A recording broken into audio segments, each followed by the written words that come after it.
Islamic سوال۔ آج کا میرا سوال یہ ہے کہ حضرت عمر فاروق رضی اللہ عنہ کی ولادت کب ہوئی تھی؟ ہجرت سے 40 سال پہلے۔ ماشاء اللہ، درست جواب۔ حضرت عمر فاروق رضی اللہ عنہ کہاں پیدا ہوئے تھے؟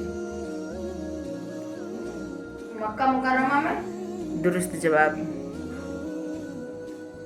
حضرت عمر فاروق رضی اللہ عنہ کا تعلق قریش کے کس قبیلے سے تعلق تھا؟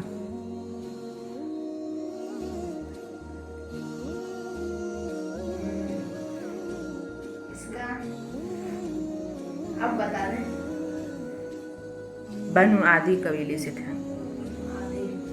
بنو عادی قبیلے سے تھا تعلق۔ حضرت عمر فاروق رضی اللہ عنہ جس جگہ پہ اسلام قبول کیے تھے اس جگہ کا نام کیا ہے؟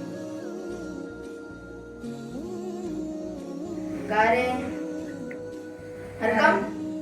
درست جواب۔ حضرت ابو بکر صدیق رضی اللہ عنہ کے بعد جو خلیفہ تھے اس خلیفے کا نام کیا ہے؟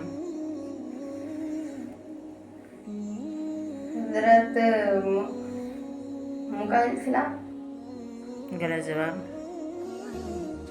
حضرت عمر رضی اللہ تعالیٰ عنہ۔ درست جواب۔ تو ہمارے چینل کو لائک کریں، سبسکرائب کریں۔ اللہ حافظ۔